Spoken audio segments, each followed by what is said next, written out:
이 세상을 살아가는 동안에 나의 힘을 의지할 수 없으니 기도하고 낙심하지 말 것은 주께서 참 소망이 되심이라.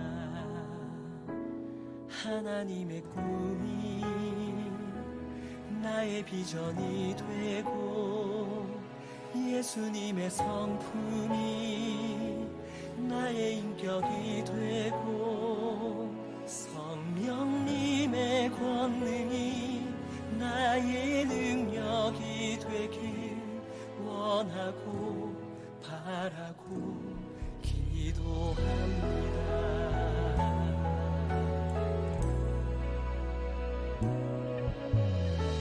세상을 살아가는 동안에 나의 힘을 의지할 수 없으니 기도하고 낙심하지 말 것을 주께서 참 소망이 되시니라. 주의 길을 걸어가는 동안에 세상에 거두지할 수 없으니 감사하고 낙심하지 말 것을 주께서 참 기쁨이 되시니라. 하나님의 꿈이 나의 비전이 되고 예수님의 성품이 나의 인격이 되고 성령님의 권능이 나의 능력이 되길 원하고 바라고 기도합니다.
비전이 되고 예수님의 성품이 나의 인격이 되고 성령님의 권능이 나의 능력이 되길 원하고 바라고 기도합니다.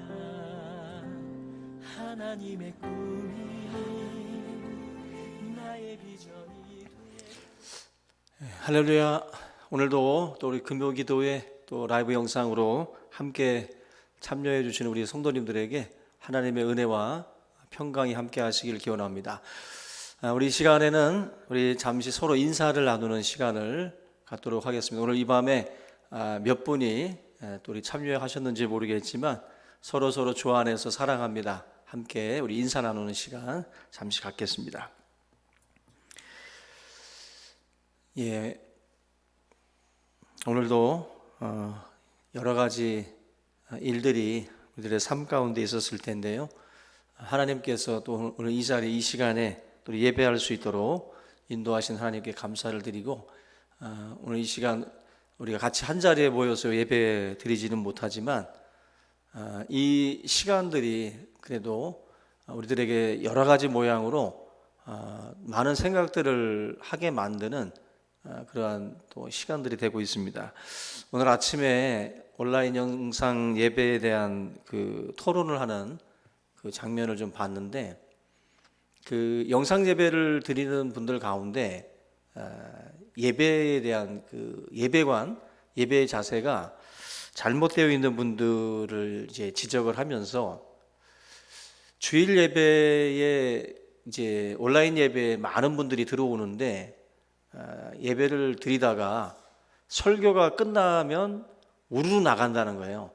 영상 예배에도 몇 명이 들어와 있는지는 아는데 예배를 드리다 말고 설교가 끝나는 동시에 다 퇴장하더라는 겁니다. 예배는 설교만이 예배가 아니라 처음부터 끝까지 우리가 신령과 진정으로 드려지는 예배가 되어야 되는데, 설교가 끝나자마자 다들 마치 모든 게 끝난 것처럼 다 퇴장하는 그런 예배에 대한 그 시각들이 지적이 되는 것을 봤습니다.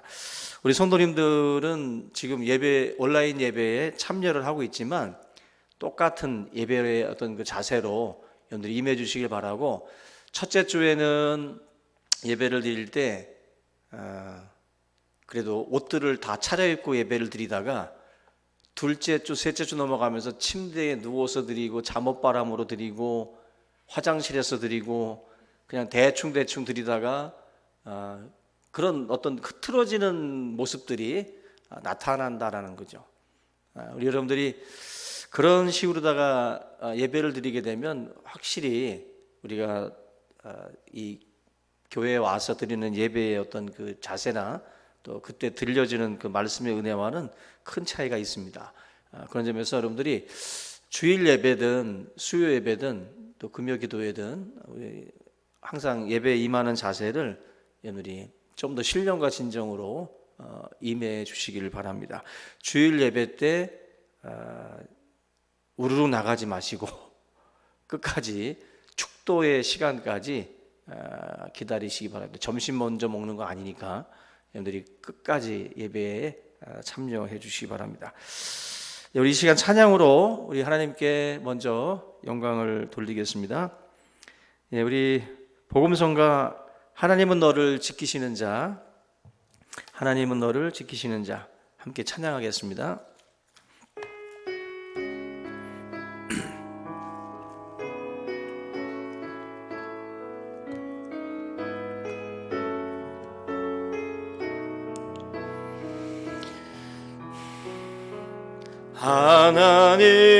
하나님은 너를 지키시는 자, 너의 우편에 그늘 되시니 낮의 해와 밤의 달도 너를 해치 못하리. 하나님은 너를 지키시는 자, 너의 환난을 면케하시니 그가 너를 지키시리라. 너의 출입을 지키시리라.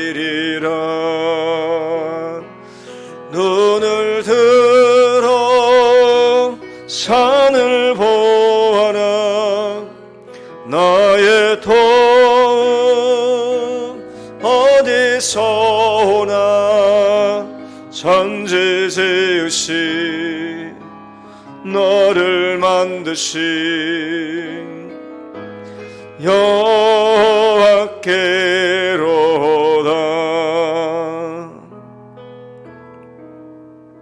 할렐루야. 우리 시간 우리 찬양 한 장 더 합니다. 저 멀리 배는 나의 시온성 451장 복음성가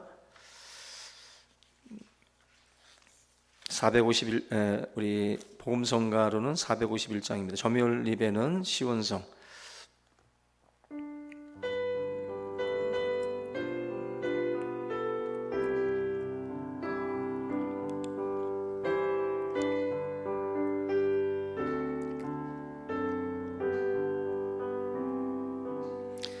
저 멀리 배는 나의 시온성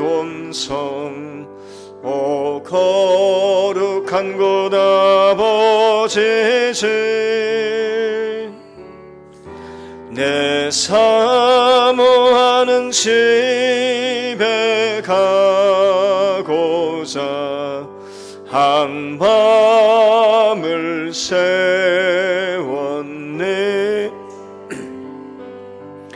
저 망망한 바다 위에 내 몸이 상할지라도 오늘은 이곳 내일은 저곳 주 복음 전하리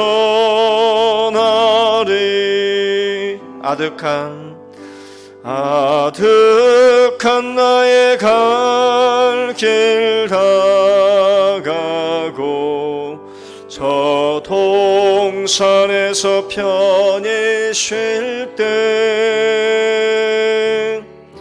내 고생하는 모든 일들을 주께서 아시리 빈들이나 사막에서 이 몸이 선할지라도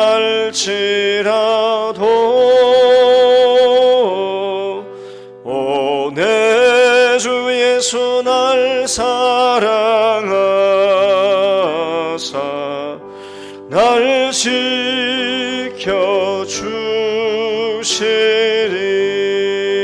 지켜주시리. 할렐루야.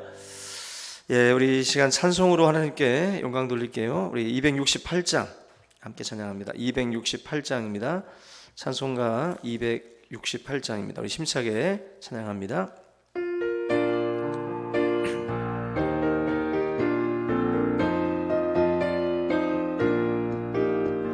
죄에서 자유를 얻게 함은 보혈의 능력 주의 보혈 시험을 이기고 승리하니 참 놀라운 능력이로다 주의 보혈 능력이 또다 주의 피 믿으오 주의 보혈 그 어린 양의 매우 귀중한 피로다 육체의 정욕을 이길 힘은 보혈의 능력 주의 보혈 정결한 마음을 얻게 하니 참 놀라운 능력이로다 주의 보혈 능력이 또다 주의 피 믿으오 주의 보혈 그 어린 양의 매우 귀중한 피로다 눈보다 더 이게 밝히는 것 보혈의 능력 주의 보혈 부정한 모든 것 밝히시니 참 놀라운 능력이로다 주의 보혈 능력이 또다 주의 피 믿으오 주의 보혈 그 어린 양의 매우 귀중한 피로다 구주의 복음을 전할 제목 보혈의 능력 주의 보혈 날마다 나에게 찬송 주니 참 놀라운 능력이로다 주의 보혈 능력이 또다 주의 피 믿으오 주의 보혈 그 어린 양의 매우 귀중한 피로 눈보다 더 이게 밝히는 것 보혈의 능력 주의 보혈 부정한 모든 것 밝히시니 참 놀라운 능력이로다 주의 보혈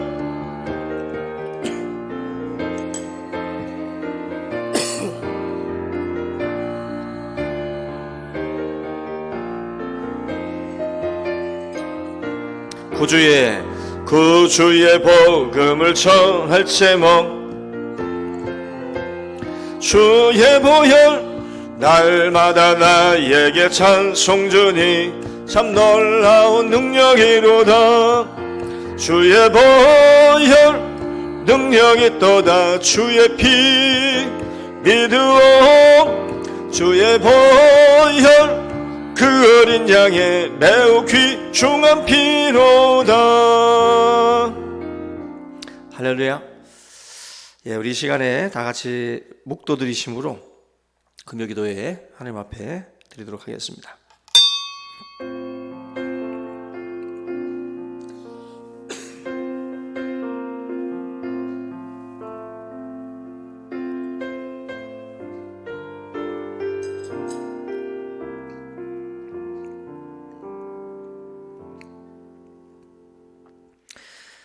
찬송과 영광을 받으시기 합당하신 주님, 허물과 죄로 죽었던 우리들을 예수 그리스도의 희생과 또 사랑으로 또 우리를 구속하여 주시고 하나님의 거룩한 자녀로 또 우리를 인도하여 주심을 감사를 드립니다.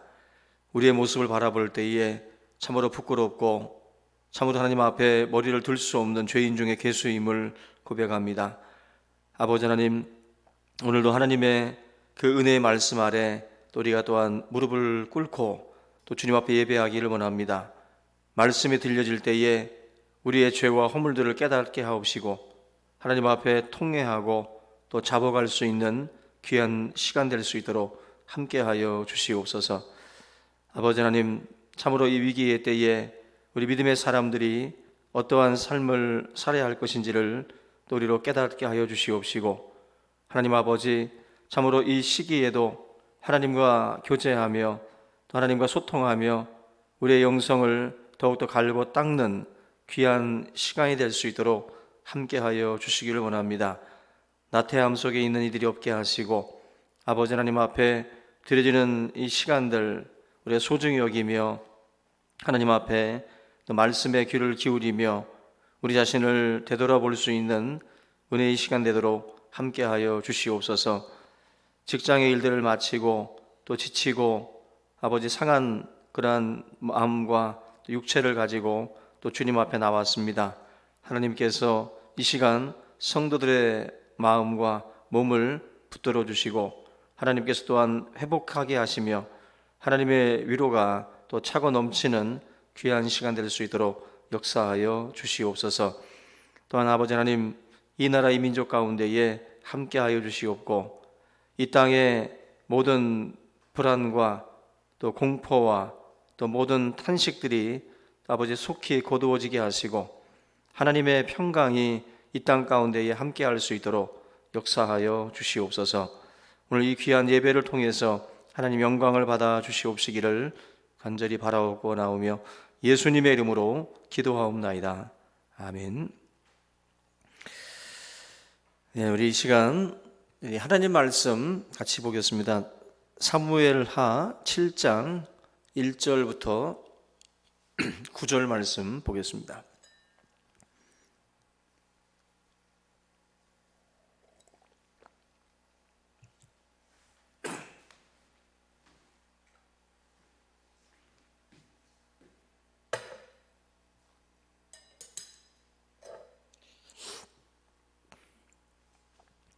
(1절부터) 9절 말씀 봉독해 드리겠습니다. 같이 여러분들이 계신 곳에서도 같이 봉독합니다. 시작. 여호와께서 주위의 모든 원수를 무찌르사 왕으로 궁에 평안히 살게 하신 때에 왕이 선지자 나단에게 이르되 볼지어다 나는 백향목 궁에 살거늘 하나님의 궤는 휘장 가운데에 있도다. 나단이 왕께 아뢰되 여호와께서 왕과 함께 계시니 마음에 있는 모든 것을 행하소서 하니라. 그 밤에 여호와의 말씀이 나단에게 임하여 이르시되 가서 내 종 다윗에게 말하기를 여호와께서 이와 같이 말씀하시되 네가 나를 위하여 내가 살 집을 건축하겠느냐. 내가 이스라엘 자손을 애굽에서 인도하여 내던 날부터 오늘까지 집에 살지 아니하고 장막과 성막 안에서 다녔나니 이스라엘 자손과 더불어 다니는 모든 곳에서 내가 내 백성 이스라엘을 먹이라고 명령한 이스라엘 어느 지파들 가운데 하나에게 내가 말하기를 너희가 어찌하여 나를 위하여 백향목집을 건축하지 아니하였느냐고 말하였느냐. 그러므로 이제 내 종 다윗에게 이와 같이 말하라.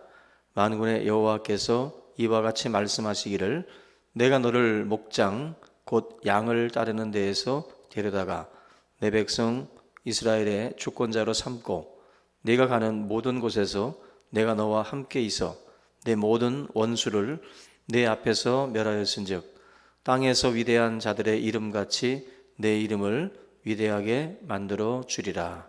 아멘. 오늘은 사무엘하 7장 말씀으로 다윗의 소원이라는 제목으로 하나님 말씀 나누겠습니다. 오늘 이 본문은 다윗이 왕이 되어서 최고의 절정기에 도달했을 때 하나님 앞에 성전 건축을 소원하는 그런 그 내용으로 채워져 있습니다. 1절 말씀을 다시 한번 보시면 여호와께서 주위의 모든 원수를 무찌르사 왕으로 궁에 평안히 살게 하신 때에 다윗은 이스라엘 12지파의 이제 공식적인 왕이 되어서 이스라엘 전체를 통치하는 그런 왕으로 군림을 하게 되는데요. 이 내용을 보면은 궁중에 앉아서 평안한 삶을 누리는 그러한 때라고 말씀을 합니다.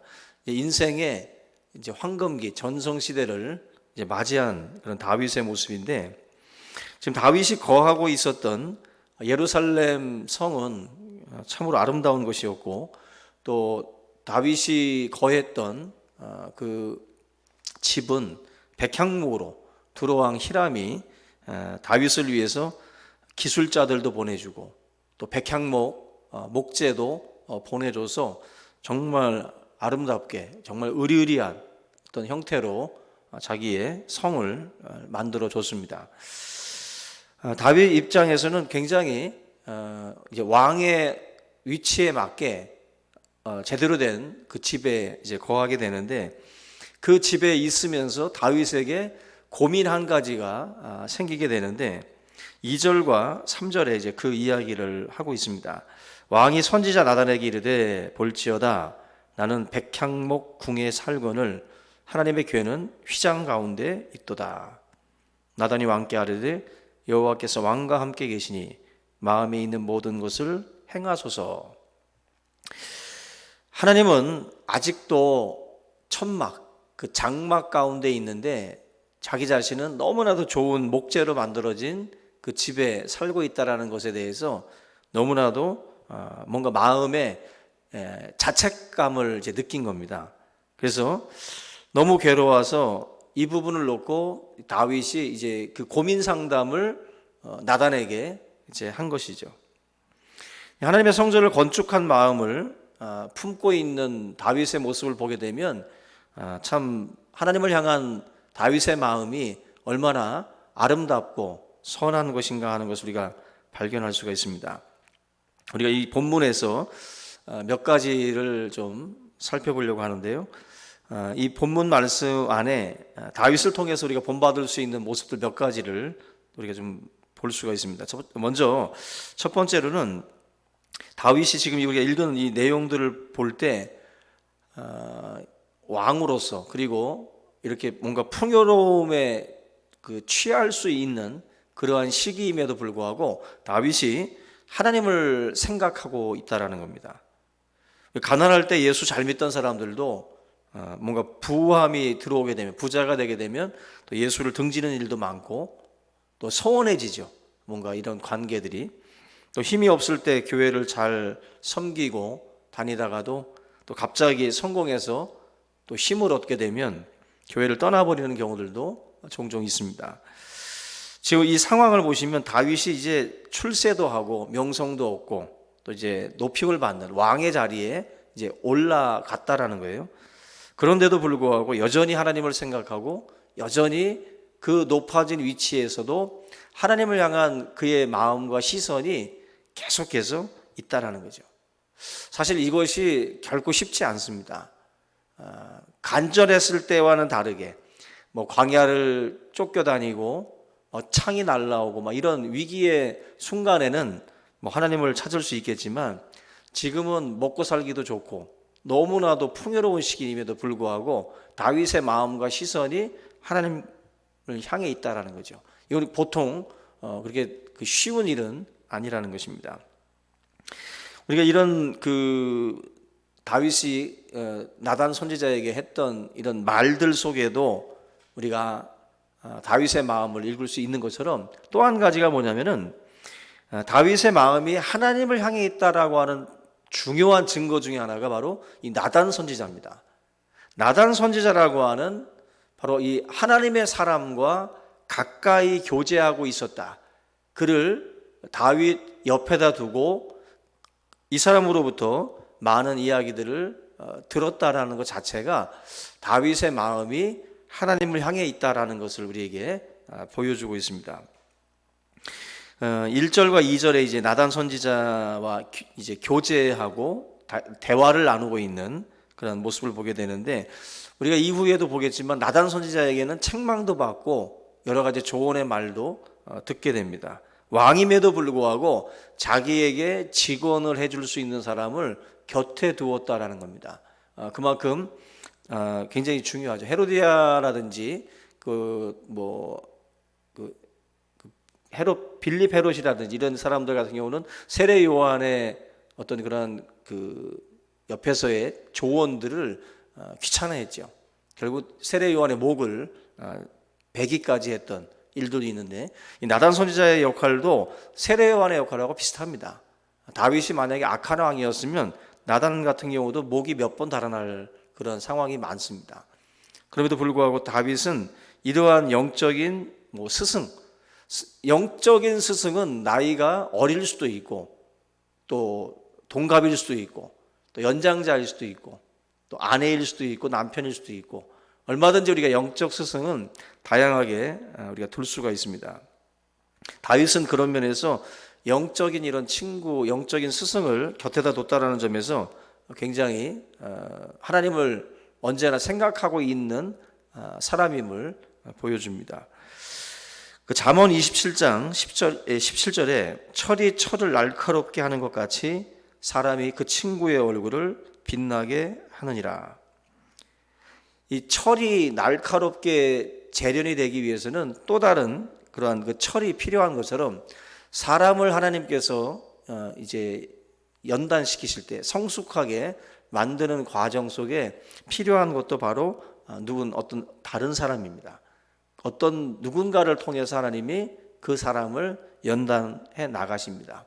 바로 이런 영적인 멘토일 수도 있고, 또 우리에게 가시처럼 나를 괴롭히는 누군가일 수도 있고, 이런 철과 철이 부대끼면서 날카로워지는 것처럼 이런 여러 다양한 사람들을 통해서 우리의 모습들이 다듬어집니다.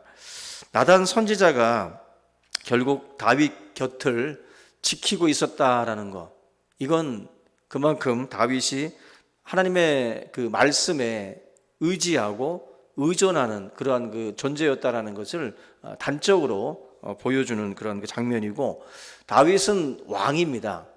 왕은 당시에 백성들을 통치하고 다스리는 위치예요. 그런데 그 위에 하나님이 계시다라는 것은 바로 하나님의 통치, 하나님의 다스리심을 받겠다라고 하는 어떤 그런 그 고백입니다. 우리가 교황과 또 세상 권력, 왕과의 황제와 교황의 엄청난 어떤 그 싸움들을 이 기독교 역사 속에서 볼 수 있는 것처럼, 어떤 위치에 가면 자기 위에 그 누군가를 두고 싶지 않습니다. 황제는 황제 위에 교황이 있기를 원치 않고, 교황도 자기 위에 황제가 있기를 원치 않았던 시절이 있어요. 그런 것처럼 보통 이런 권력에 취하게 되면 그 위에 그 누구도 있기를 원하지 않습니다. 그런 면에서 이 다윗은 하나님의 통치를 위해서 나단이라고 하는 이 선지자를 곁에 두었다라는 것이죠. 우리 주변에도 영적인 이런 어떤 교제를 나눌 수 있는 영적 스승과도 같은 또 영적인 어떤 그 멘토로서의 역할을 감당할 수 있는 다양한 사람들을 우리가 곁에다가 둔다라는 것이 가장 큰 축복입니다. 여러분들 다윗의 이런 모습들처럼 이런 교제들을 우리가 좀 누릴 수 있기를 주님의 이름으로 축원합니다. 우리 본문을 읽어보면은 그 다윗이 하나님을 위해서 뭔가를 막 하려고 합니다. 지금 자기가 백향목궁에 있는 그 모습을 자책을 하면서 뭔가 하나님을 위해서 막 하고자 하는 그런 열정들을 우리가 읽을 수가 있어요. 그런데 하나님께서 오늘 이 본문에서 보여주시는 건 뭐냐면은 다윗의 그 길을 꺾는 듯한, 다윗이 하고자 하는 그 계획을 하나님이 지금 막고 있어요. 다윗은 지금 하나님의 전을 지으려고 하고 있는데 하나님이 막습니다. 사람이 막는다고 해도 하나님께서 도와주셔야 할 판인데 오히려 하나님께서 막고 있어요. 좋은 일 한번 해보려고 지금 다윗이 하고 있는데 다른 사람도 아니고 하나님께서 직접 이 일을 막고 있습니다. 쉽게 이해할 수 없는 그런 장면인데요. 하나님을 위해서 귀한 마음을 품고 또 하나님을 위해서 헌신하겠다라고 하는 그런 다윗의 이 마음을 하나님께서 지금 거부하고 있습니다. 이 시점에서는 하나님께서 거부하실 때 왜 안 되는지를 명확하게 말씀을 해주면 좋은데 이 현 시점에서는 그 이야기를 말씀하지 않습니다. 역대상 28장 3절에 가면 너는 전쟁을 많이 한 사람이다. 네 손에 피를 너무 많이 흘렸다. 그래서 다윗은 평화의 상징과도 같은 하나님의 성전을 짓는 데는 마땅치 않다는 거예요. 그래서 하나님께서 이 성전 건축에 대해서 하나님께서 거절하신 것은 그 이유가 있습니다. 그러나 이 현 시점에서는 하나님이 마땅한 설명을 안 해주셨어요. 그냥 자기의 어떤 그 계획이나 생각을 말했을 때 하나님이 안 된다라고만 말씀을 합니다. 하나님을 위하는 귀한 생각과 열심, 이런 것들을 우리가 가지면 다 된다라고 생각을 하는데 이 일이라는 게 순서가 있잖아요. 그죠? 양말 신고 신발 신는 것처럼 하나님께서 계획하시는 어떠한 그 큰 그림이 있을 때 우리는 그 일의 순서를 막 아무렇게나 어떻게 보면 내 생각으로 막 할 때가 있습니다. 잘못됐다, 이것은 죄다, 그런 차원에서 하나님이 막으시는 게 아니라 하나님의 큰 계획 속에서 일의 어떤 그 순서라든지 이런 부분에서 막으시는 게 있거든요. 계획 속에서. 하나님께서 노하시면 왜 이것은 옳은데 이것은 잘못이 없는데 왜 하나님께서 막으실까? 우리가 다 하나님의 뜻을 이해할 수 없기 때문에 이럴 때에는 사실 지금 다윗은 참 궁금했을 거예요. 왜 막으실까? 왜 막으실까? 근데 여기서 하나님께 다윗이 어떻게 반응을 하고 있는지를 보면 18절 한번 보세요. 좀 훌쩍 뛰어넘어서 7장 18절에 보면은 다윗이 이런 말을 합니다. 다윗 왕이 여호와 앞에 들어가 앉아서 이르되, 다윗 왕이 여호와 앞에 들어가 앉아서 이르되, 주 여호와여, 나는 누구이오며 내 집은 무엇이기에 나를 여기까지 이르게 하셨나이까? 지금 다윗이 그 거절이라고 하는 그러한 하나님의 노라고 하는 사인을 받고 난 뒤에 보여준 반응이에요. 바로 이게 뭐냐면은 다윗은 지금 그 이스라엘의 왕으로서 막강한 힘을 가지고 있는 사람이거든요. 그를 막을 존재는 이스라엘에 없습니다. 주변국들도 잘 보이려고 두로의 히람 왕이 백향목 보내가지고 궁전까지 지어줬을 정도로 지금 이 다윗의 권력과 힘은 막강하거든요. 근데 하나님께서 노라고 말씀하심으로 어찌 보면은 그 다윗 왕의 꿈이 물거품이 된 거예요. 자기의 소원이 지금 물거품이 된 상황입니다. 이때에 다윗이 여호와 앞에 가서 앉은 거예요. 이건 엎드렸다라는 거죠. 하나님의 임재 가운데로 들어가서 거절받은 그 상황 속에서 나단으로부터 들었던 그 메시지를 듣고 결국 하나님 앞에 나아가는 거예요. 하나님 앞에 나아갑니다. 그러면서 하는 말이 도대체 나는 누구고 내 집은 무엇이기에 나를 여기까지, 여기서 여기까지가 뭐예요? 이스라엘의 왕이 되기까지, 그리고 이렇게 엄청난 평화를 누릴 수 있는 그러한 왕의 자리에 서기까지 나를 인도하신 이 부분을 지금 다윗이 이야기를 하는 겁니다. 거꾸로 말해서 지금 하나님이 거절했는데, 그죠? 하나님이 노 했는데 우리 같았으면 성전에 가가지고 막 왜 하나님하고 막 따지겠죠. 그런데 다윗은 하나님 앞에 나가가지고 하나님을 찬양하고 하나님께 감사의 고백을 해요. 자기의 계획과 자기의 고집을 막 밀고 나가는 게 아니라 하나님이 여기까지 나를 인도하신 것, 이것 자체로만으로도 감사하다라고 하는 그 고백을 다윗이 하고 있다는 거죠.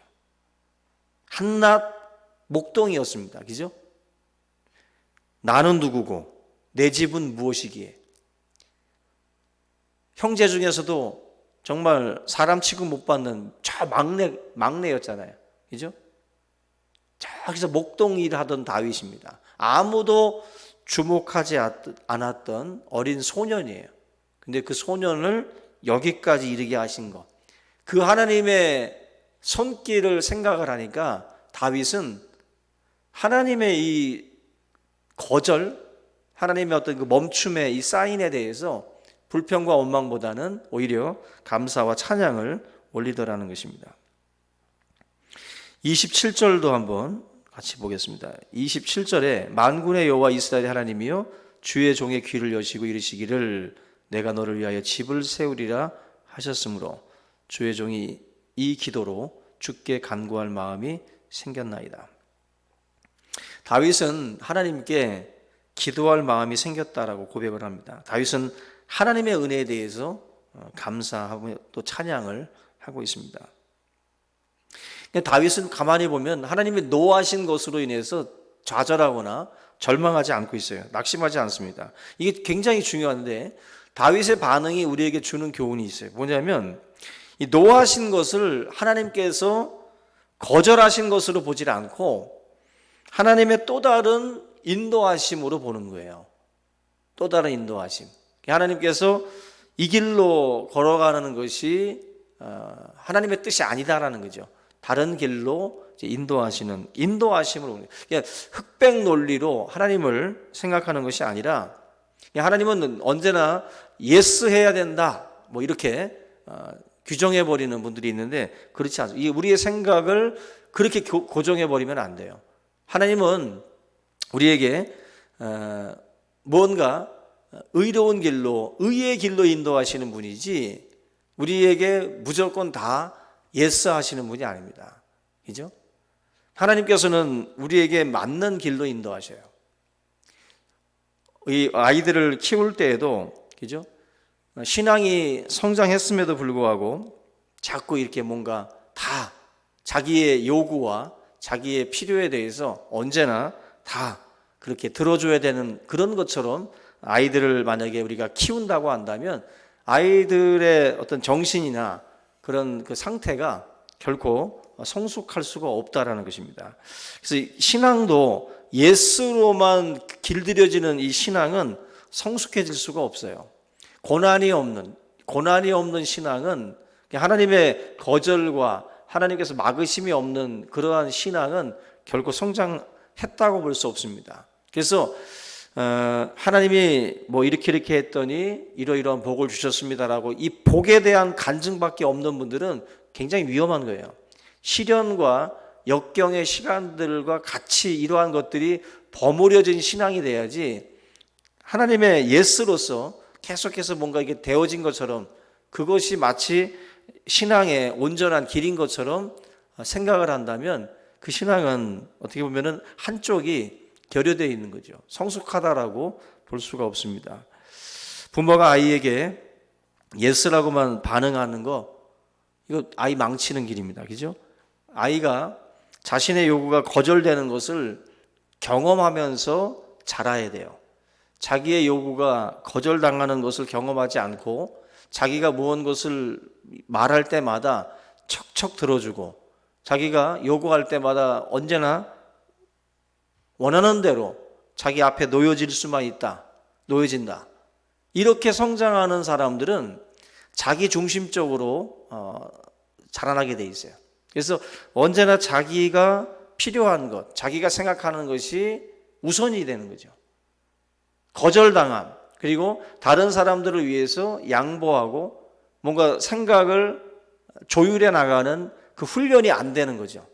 언제나 내 중심, 자기 중심적으로, 자기 기준, 자기의 어떤 그 의사가 가장 강하게 표출되는 사람들, 굉장히 위험한 그 어떤 생각이라고 볼 수가 있어요. 그래서 신앙은 그런 점에서 신앙생활도 하나님의 이런 그 거절, 또 하나님께서 또 지체하심, 기다리게 만드시는 이러한 것들도 우리가 충분히 생각할 줄 알아야 된다는 것입니다. 이 큰 뜻을 품고 지금 무엇인가 다윗이 의욕적으로 막 하려고 하는데 지금 하나님이 막으신 거잖아요. 똑같습니다. 우리도 뭔가 하나님을 위해서 의욕적으로 뭔가를 하려고 할 때 하나님마저도 설득하려고 하는 분들이 있어요. 하나님마저도. 하나님을 설득해서 우리가 가는 것이 아니라 내가 하나님의 뜻에 설득을 당해야 되는 거죠. 하나님을 설득하려고 해서는 안 됩니다. 내 자신이 하나님의 뜻에 맞춰가야 되겠죠. 나단 선지자가 사실은 오늘 본문을 보면은 실수를 해요. 나단하고 다윗하고 둘 다가 이렇게 좋은 마음을 품었으면 왕이시여 마음에 그 원하시는 대로 행하십시오. 성전 건축이라는 그러한 좋은 생각을 가지고 있는 다윗을 보면서 나단은 칭찬을 하면서 마음에 원하는 대로 행하시라고 하죠. 근데 하나님이 밤중에 나타나시죠. 나단에게 깨닫게 합니다. 아니다. 여기서 결국 우리 스스로가 하나님에 대해서 너무 쉽게 이렇게 뭔가 예단하고 뭔가 이게 어떤 쉽게 우리가 어떤 패턴을 읽히는 사람들이 있는 것처럼 하나님을 그렇게 우리가 충분히 예상한 대로 움직이는 분으로 생각하면 안 돼요. 나단 선지자 같은 경우도 당연히 하나님도 인정해주고 칭찬하고 또 일을 진행하라고 말해줄 것이다라고 생각을 하는 거예요. 근데 하나님께서 아니다라고 말하는 거죠. 아니다. 여러분들, 우리가 기본적으로 생각을 할 때 이건 당연해. 이건 하나님이 당연히 하도록 하실 거야 라고 생각하는 것들도 아닐 수가 있습니다. 하나님이 막으실 수도 있다라는 거죠. 막으실 수도 있다. 그래서 도전하는 용기도 사실은 필요하지만 이 포기할 수 있는 용기도 필요해요. 우리 신앙생활하면서 도전도 참 힘든 일이지만 포기하는 것도 대단한 결단이 필요한 겁니다. 왜냐하면 우리 속에 있는 인간적인 욕심이라는 게 그러한 것들이 자꾸 이런 포기하려고 하는 이 마음과 싸워요. 충돌합니다. 그래서 이 나단이라든지 다윗이라든지 이 두 사람이 사실은 지금 필요한 건 포기할 수 있는 용기잖아요. 결과적으로는 이제 나단과 다윗이 하나님의 뜻을 이제 받아들이게 됩니다. 하나님께서 거절하셨음에도 다윗은 하나님을 찬양을 했습니다. 오히려 다윗이 자신만이 그것을 할 수 있다. 자신만이 이것을 반드시 해야 된다. 이렇게 일을 밀고 나간 게 아니라 하나님의 이 소명이라는 것이 각자에게 다르게 작용할 수 있다라고 받아들이는 거예요. 그래서 다윗은 전사지 건축가가 아닙니다. 하나님께서는 다윗을 어찌 보면은 너가 달려가야 될 그 레이스는 여기까지다. 모세가 달려가야 할 영역이 있고 그 다음에 여호수아가 바톤을 터치하고 가야 될 영역이 있는 것처럼 다윗이 해야 될 것은 피를 묻혀가면서 이 모든 땅을 정복해 나가는 과정들이었어요. 그리고 거기까지가 너의 사명이라는 거죠. 그걸 지금 이 다윗이 받아들이면서 솔로몬에게 주어지는, 솔로몬에게 위임되는 이 건축의 사명을 기꺼이 다윗이 수용을 하고 받아들인다. 그래서 사람마다 각자가 받은 사명들이 다 있습니다. 그래서 뭐 은혜 받았다고 다 신학교 가고 다 목사 되는 게 아니라 내가 가지고 있는 어떤 그 달란트라든지 그 영역에서 하나님께 감당할 그런 어떤 역할들, 소명들이 분명히 따로 있다라는 것입니다. 그래서 인간적으로 생각해 보면 왜 나는 안 돼? 이렇게 생각할 수 있거든요. 왜 저 사람은 되고 왜 나는 안 돼? 왜 솔로몬은 되고 왜 다윗 나는 안 되냐? 뭐 이런 식으로 우리가 좀 기분 나쁘게 뭔가 사람의 생각이 이게 올라올 수 있거든요. 왜 나는 안 돼? 왜 너만? 마치 고라의 자손들이 이 모세의 권위에 도전했을 때 하나님께서 그 고라의 자손들을 심판하신 것처럼 뭔가 각자가 하나님 앞에 소중한 사명이거든요. 고라의 자손은 고라의 자손대로 레위인으로서 성막의 기구들을 옮기는 사명이 있는 것이고 또 모세는 모세대로 또 여호수아는 여호수아대로의 사명이 있는 거죠. 이러한 것에 대해서 우리의 어떤 그 생각들이 자꾸 이렇게 올라올 수 있어요. 지금 이런 부분에서 굉장히 어려운 결단을 다윗도 했다고 보셔야 됩니다. 나 아니면 할 사람 없다. 착각입니다. 나 아니면 할 사람이 없다. 지금 이 보면 다윗은 다 갖고 있거든요. 지금 돈이 없는 것도 아니고 인력이 없는 것도 아니고 다 갖추고 있어요. 실제적으로 솔로몬이 성전을 건축을 했던 것은 다윗이 모아놓은 그러한 재물들로 이 성전 건축을 완성을 합니다. 다시 말하면 모든 것은 다 돼 있던 거예요. 모든 것은 다윗에게. 그런데 하나님의 허락 사인이 안 떨어진 겁니다. 이건 다른 사람이 감당을 해야 된다. 우리가 일할 때 보면 사람들의 관심이 어디에 있냐면은 누가 하는가에 관심이 많아요. 누가 하는가. 자신이 최고의 적임자라고 생각을 많이들 하고 또 자신이 그것을 해야 된다. 그래서 뭔가 이게 굉장히 문제가 되는 거예요. 이게 문제가 돼서 언제나 여기서 누가 하느냐에 대해서 자꾸 이제 관심을 갖다 보니까 하나님의 일이 이루어지는 것이다라고 하는 그 큰 그림으로 보질 않고 누가 하냐, 누가 하지? 이런 것에 대해서 민감해지는 거예요, 사람들은.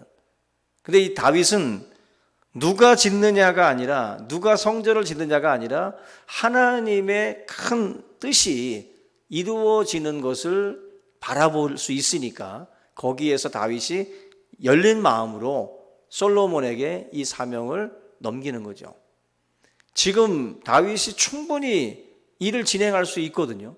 그럼에도 불구하고 하나님의 뜻이 그렇다고 한다면 기꺼이 접을 수 있는, 왜 내가 안 됩니까가 아니라 기꺼이 하나님의 뜻에 따르는 거죠. 빌립보서 1장 17절로 18절에 사도 바울이 참 중요한 말씀을 합니다. 한번 잠깐 찾아볼게요. 빌립보서 1장 17절. 중요한 말씀입니다. 그들은 나의 매임에 괴로움을 더하게 할 줄로 생각하여 순수하지 못하게 다툼으로 그리스도를 전파하느니라. 그러면 무엇이냐? 거칠애로 하나 참으로 하나 무슨 방도로 하든지 전파되는 것은 그리스도니 이로써 나는 기뻐하고 또한 기뻐하리라. 그냥 바울이 복음 전할 때 뭔가 바울을 골탕 먹이고 바울을 힘들게 하려고 뭔가 이렇게 일을 진행하는 사람들이 있었던 거예요. 다툼으로. 근데 바울은 좀 더 통 크게 그걸 바라봅니다. 그들이 뭐 그런 자잘한 생각을 가지고 일을 진행하고 있지만 좀 더 넓게 보면 전파되는 것은 그리스도니까 나는 기뻐하고 기뻐하겠다. 그런 자잘한 싸움에 그냥 마음 상하고 그러지 않고 주님이 증거되니까, 복음이 증거되니까 거기에서 나는 만족을 찾겠다. 대인배죠. 대인배. 이런 그 어떤 큰 그림을 볼 줄 아는 게 사도 바울이었어요. 마찬가지로 다윗도 좀 더 큰 그림을 바라보면서 누가 하고 이거에 관심 갖기보다 하나님의 뜻이 이루어지는 것, 여기에 초점을 맞췄다. 그래서 자신의 비전을 솔로몬에게 양보하는 것에 대해서 결코 어려워하지 않은 것입니다. 결국 우리가 우리의 비전, 우리의 꿈이 만약에 이렇게 꺾이면은 막 노발대발합니다. 근데 이 꿈과 비전이라는 것도 자기 욕망이고 자기 야망인지 아니면은 하나님의 어떤 큰 뜻 속에서 이루어지는 하나님이 주시는 그런 비전인지 우리 잘 분별하셔야 돼요. 만약에 하나님을 위해서 무엇인가 하려고 할 때 정말 우리가 하나님의 뜻에 의해서 이 일이 진행이 돼야 되는데 자기 욕망으로 무언가를 막 진행하려고 하는 그 유혹들이 찾아올 수 있습니다. 우리가 이거 잘 분별하셔야 돼요. 그래서 다윗이 그런 점에서 개인적인 야망이 아니었구나. 개인적인 야망이 아니라 어떻게 보면 순수한 마음에서 일어난 동기였다라는 거죠. 그래서 저는 여러분들이 이 거절을 당했을 때 극도의 그 분노가 일어난다. 그럼 벌써 이건 순수하지 못했던 그림일 수 있어요. 하나님의 뜻이라는 것이 이루어지기를 원한다면 우리가 이러한 어떤 개인의 욕망이라고 하는 것들을 좀 필터를 통해서 잘 걸러내야 됩니다.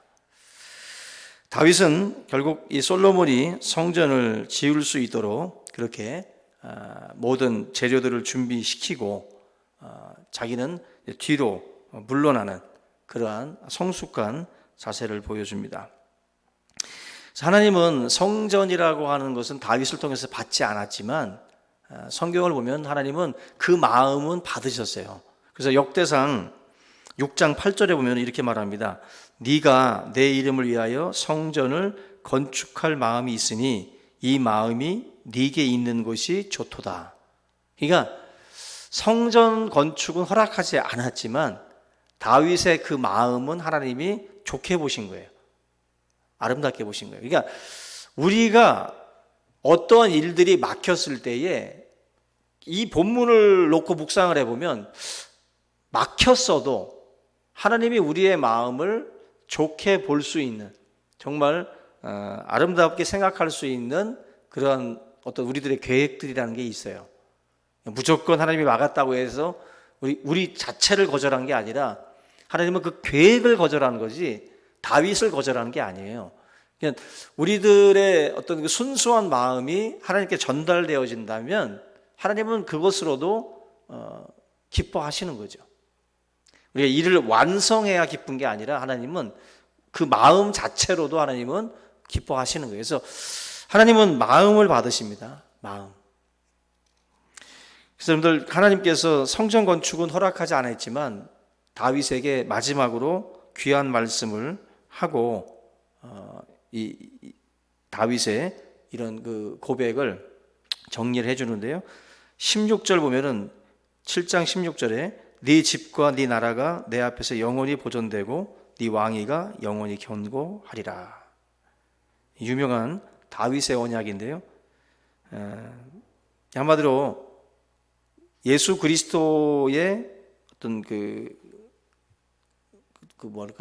은혜 이러한 내용들을 담고 있는 언약입니다. 다윗의 왕위가 영원히 견고하다. 다윗의 아브라함과 다윗의 자손 예수 그리스도의 세계라 할 때 그 나오는 다윗이라는 그 이름이 굉장히 중요한 거예요. 장차 오실 메시아가 바로 이 다윗의 가문에서 온다라고 하는 이 예언이 그리스도를 통해서 이제 성취가 되는 것인데 다윗의 왕위는 사실 이 땅에서의 왕위는 그게 견고할 수가 없어요. 그런데 이 다윗의 왕위가 결국 견고히 서고 영원하다라는 것은 그 후손을 통해서 예수 그리스도를 통해서 바로 이 예언의 말씀들이 성취가 됨을 우리에게 보여주고 있습니다. 오늘 저와 여러분들이 하나님께서 저와 여러분들의 삶을 막으시는 순간이 왔을 때 그것은 우리 자신을 거절하는 게 아니라 하나님의 큰 원대한 계획 속에서 그 계획을 하나님 막으시는 거죠. 그 하나님의 그 또 다른 어떤 문으로 우리를 인도하시기 위한 막으심이다라고 깨달으시고 그 안에서 우리가 좌절하거나 낙심하기보다는 또 다른 하나님의 뜻을 이루어가는 도구로서 또 우리가 또 사명자로서 또 쓰임을 받는다라는 거, 거기에 감사하면서 또 하나님께 영광을 돌릴 수 있기를 주님의 이름으로 축원합니다. 오늘 이 시간, 오늘 이 말씀을 우리 같이 한번 붙들고 간절한 마음으로 우리 통성으로 기도하겠습니다. 같이 기도합니다. 살아계신 하나님, 은혜와 사랑을 감사를 드립니다. 아버지 하나님께서 택하여 불러주신 이 다윗의 아름답고 선한 마음들 우리가 함께 봅니다. 모든 것이 참으로 아버지 하나님 우리들의 경험과 우리의 생각에 오르고 그 모든 것이 합당하다 할지라도 하나님의 뜻은 그곳에 있지 아니하고 또 다른 계획을 준비하고 있을 줄 믿습니다.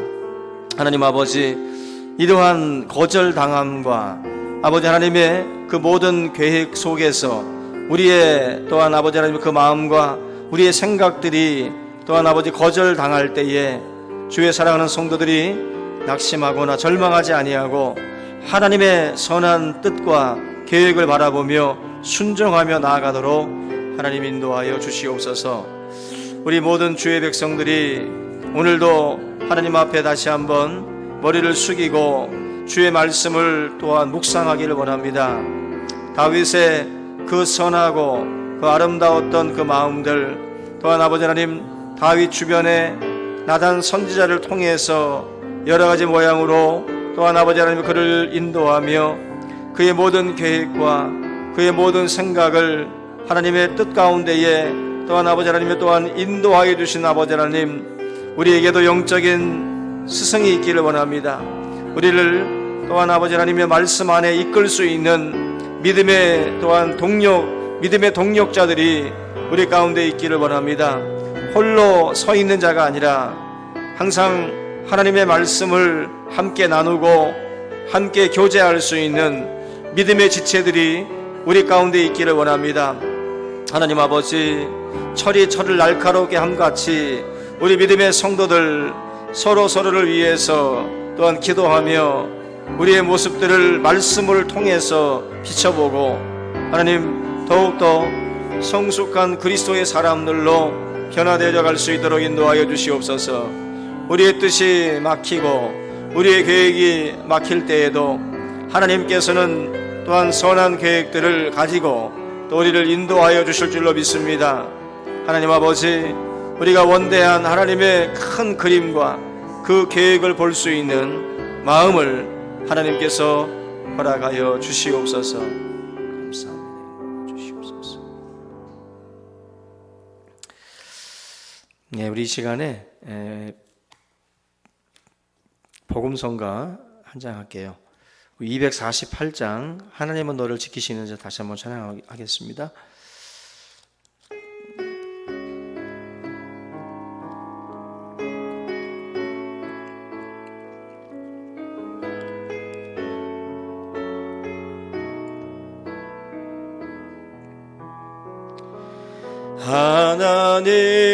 하나님은 너를 지키시는 자 너의 우편에 그를 되시니 낮의 해와 밤의 달도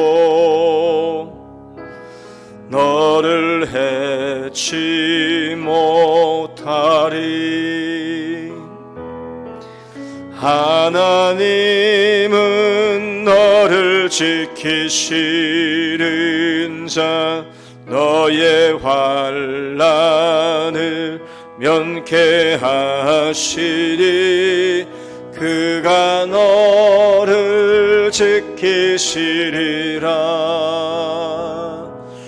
너의 출입을 지키시리라. 눈을 들어 산을 보아라. 너의 도움 어디서나 천지 지으신 너를 만드신 여호와께로다.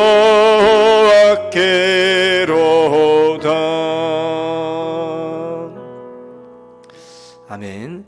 우리 오늘 이 시간에는 우리 사순절 기간 동안 우리 하나님의 성도들이 주님의 고난을 묵상하면서 이 시기를 또 우리가 또한 은혜 가운데에 보내야 할 줄로 믿습니다. 많은 분들이 우리가 교회당에 오지 못하니까 또 자칫하면은 엉뚱한 세상적인 그러한 것들만 우리가 취하고 사순절 기간 동안 말씀을 묵상하고 또 기도의 시간들을 가져야 되는데 세상의 것들에 대한 어떤 그런 탐닉의 시간들로 또 우리가 삼을 수도 있습니다. 그런 위험성들이 있는 만큼 이 시간 저와 여러분들이 남은 사순절 기간 우리가 하나님의 말씀에 또 우리가 좀 취해보고 또 하나님 앞에 또 드려지는 이 기도를 통해서 주님과 소통하고 교제할 수 있는 그러한 어떤 영적인 어떤 영성을 위해서 이 시간 간절한 마음으로 함께 기도하겠습니다. 그리고 더불어서 우리 기도 제목에 들어가 있는 우리 환우들을 위해서도 기도해 주시고 또 추가로 이번에 또 우리 이혜원 집사님 아버님께서 지금 이제 방광암 초기 소견이 있으셔서 월요일 날 또 진단을 받으러 가게 되는데 여러분들이 우리 이혜원 집사님 이정덕 우리 선생님을 위해서 기도해 주시고 하나님 은혜 속에서 건강을 회복할 수 있도록 그리고 하나님의 은혜 가운데 잘 치료될 수 있도록 이 시간 함께 기도해 주시기 바랍니다. 우리 주여 한번 외치고 간절한 마음으로 통성으로 기도하겠습니다. 주여, 할렐루야. 하나님 아버지 감사합니다. 오늘 이 시간 우리가 기도합니다.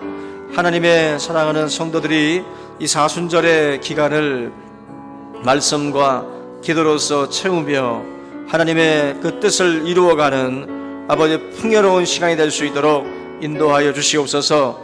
우리의 영이 말씀 안에서 살아나고 우리의 영이 찬송 안에서 살아날 수 있도록 인도하여 주시고 하나님의 선하고 아름다운 뜻이 우리 가운데 이루어질 수 있도록 하나님께서 역사하여 주시옵시기를 간절히 바라옵건합니다. 우리 하나님 아버지 사랑하는 모든 성도들 이 시간 기도합니다. 어려움 속에 질병 속에 고통 속에 빠져있는 이들을 건져주시고 이들의 마음을 붙들어 주시고 담대할 수 있게 하여 주시며 하나님의 선한 계획이 어디에 있는지를 우리는 알지 못하오니 하나님 아버지께서 역사하셔서 우리 모든 주의 백성들이 아버지 하나님 이 기간들을 통하여 하나님의 은혜를 경험하고 하나님의 손길을 경험할 수 있도록 인도하여 주시옵소서. 저들의 각 가정마다 찾아가 주시고 저들의 믿음대로 역사할 수 있도록 인도하여 주시옵소서.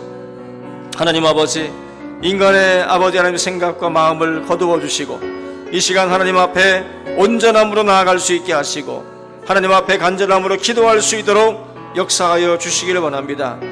우리의 마음을 하나님께서 평화롭게 하시고 우리의 생각을 또한 주의 평강으로 붙들어 주시기를 원합니다. 아버지 불안과 염려 속에서 하나님 아버지 이루어지는 아버지 어떠한 것도 하나님의 뜻이 아닌 줄 믿사오니 마음 가운데 평안을 주시고 마음 가운데 담대함을 주셔서 이 위기의 시간들을 지혜롭게 또한 아버지 잘 견디며 감당해 나갈 수 있도록 하나님이 역사해 주시옵소서. 아버지 원망의 소리들 불평의 소리들이 사라지게 하시고 서로 희생과 섬김을 통해서 하나님께 영광을 돌릴 수 있도록 인도하여 주시기를 원합니다. 하나님 아버지 하나님께서 이 시간 거룩한 손길을 얹으셔서 아버지 모든 암덩어리들이 다 사라지게 도와주시며 아버지 배출되는 모든 흉수들이 다 줄어들게 도와주시고 우리 동성 집사님의 모든 건강들을 회복할 수 있도록 인도하여 주시옵소서. 또 조건 사님을 붙들어 주시고 그 마음에 진정케 하시고 아버지 모든 생각이 하나님의 뜻 가운데 회복되어지게 하시며 하나님의 더 아름답고 덕을 세우는 모습들로 나아가도록 인도하여 주시옵소서. 또한 우리 아버지 하나님께서 우리 이금자 집사님 또한 우리 김원섭 우리 집사님과 정집사님을 기억하여 주시고 모두가 다 하나님 아버지께서 상한 몸들을 붙들어 주시옵시고 하나님 은혜 속에서 강건케 하시며 회복되어지게 인도하여 주시기를 원합니다. 또한 우리 이혜원 집사님의 아버님을 붙들어 주시옵시고 주여 가정 모든 식구들이 마음 가운데 불안과 두려움 속에 있습니다. 하나님 그 마음을 붙들어 주시며 아버님의 모든 건강도 붙들어 주시고 모든 것이 다 은혜 가운데 회복되어지고 하나님께 아버지 하나님의 주의 은혜가 넘칠 수 있도록 주여 역사하여 주시옵시기를 간절히 바라옵건합니다. 사랑하는 이들을 위하여서 눈물로 기도하며 간절함을 가지고 기도할 때에 그 기도가 하늘 보좌 위에 연락되어지게 하시고 우리 성도들의 사랑의 기도가 아버지 역사하는 힘이 있게 하시고 권능의 기도가 될 수 있도록 하나님 인도하여 주시옵소서. 주여 역사하여 주시기를 원합니다. 주여 인도하여 주시기를 원합니다.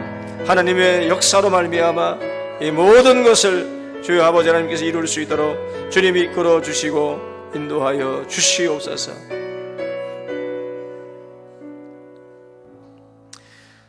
살아계신 하나님 아버지, 사순절 또한 아버지 하나님의 이 뜻깊은 기간 동안 우리가 하나님의 말씀에 또한 깊이 들어갈 수 있게 하시고 또 우리를 향한 하나님의 그 크신 사랑과 그 은혜와 그 놀라운 계획들을 우리가 알게 하시고 우리가 다시 한번 주님 앞에 찬송과 영광을 올려드리는 또 이 사순절 기간이 될 수 있도록 함께하여 주시옵소서. 우리의 죄로 인하여서 십자가에서 고난당하신 그 주님을 묵상하며 우리가 아버지 하나님이여 세상 가운데서 범죄했던 우리의 삶의 순간순간들을 회개하며 다시는 우리가 그 죄와 벗하지 아니하고 언제나 주님과 또 주의 말씀과 벗할 수 있는 그러한 삶이 되도록 인도하여 주시옵소서. 특별히 또 고난 중에 있는 성도들을 기억하여 주시옵소서. 질병으로 인하여 고통받는 성도들을 긍휼히 여겨주시고 그들의 모든 환부 위에 하나님 권능의 손길을 또한 얹으셔서 이 시간 깨끗함을 받을 수 있도록 함께하여 주시옵소서. 아버지 하나님 말씀만으로도 치료하셨던 주님, 이 시간 주님의 말씀이 임하는 곳에 하나님의 놀라운 치유와 회복의 역사가 임하도록 함께하여 주시옵소서. 우리는 부족하고 또 우리는 연약하오나 주님은 하실 수 있사오니 하나님께서 우리들의 삶을 또한 주장하여 주시고 풍랑이는 바다를 잔잔케 하셨던 것처럼 성도들의 가정 속에 아버지 일어나는 모든 그 파도들을 잔잔하게 하시고 하나님의 평강이 저들을 또한 덮을 수 있도록 인도해 주시옵소서.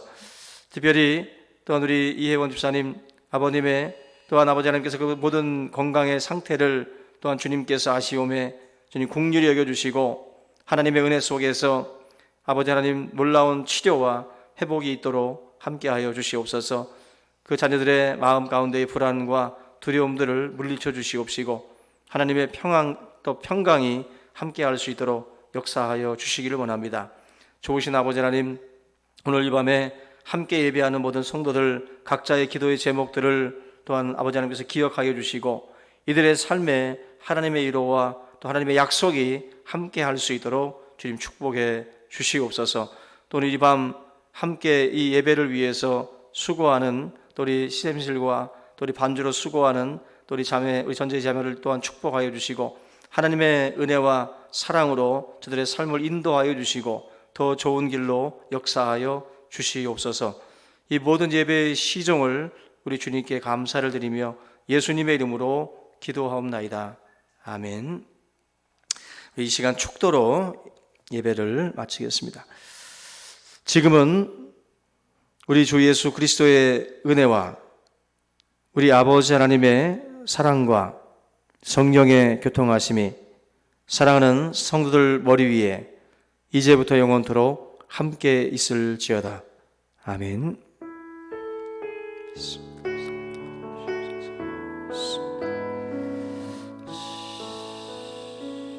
도와주시옵소서.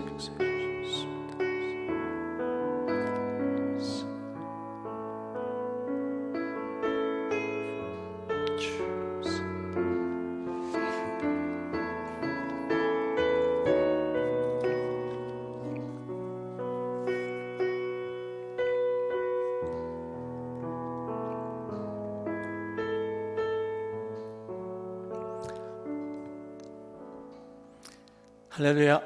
네, 오늘도 우리 금요기도에 함께 해주신 성도님께 감사를 드리고요. 속히 이 코로나 사태가 빨리 진정이 돼서 우리 모든 성도님들 함께 예배하는 그날이 빨리 오기를 고대합니다. 오늘도 우리 헤어지기 전에 서로 인사 나누고 또 오늘도 평안한 밤 되시기를 바랍니다. 감사합니다. 샬롬.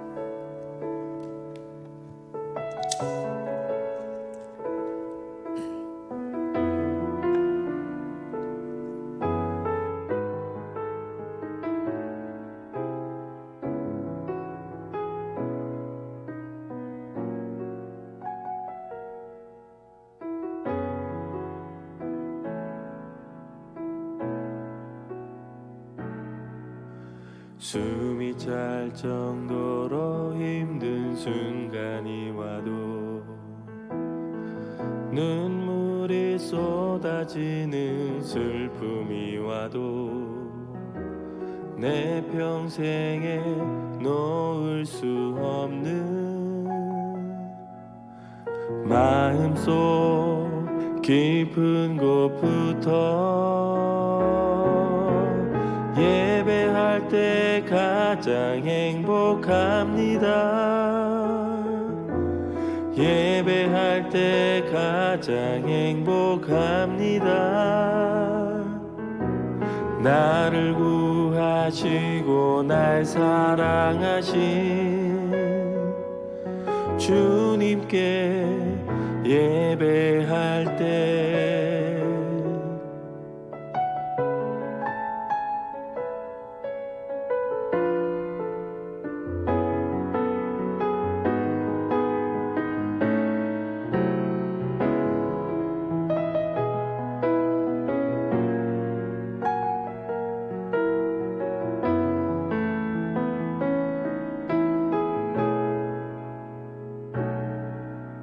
지금 이 순간이 마지막일지라도 마지막 순간에 나 고백할 노래 내 평생에 놓을 수 없는 마음속 깊은 곳부터 예배할 때 가장 행복합니다. 예배할 때 가장 행복합니다.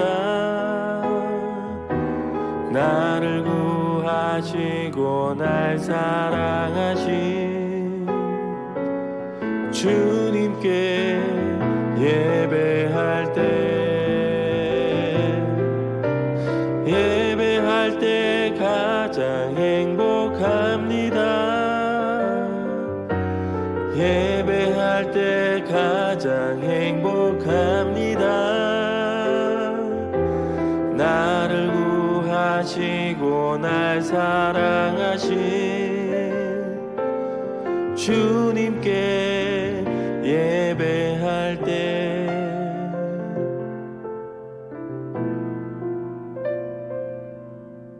주님께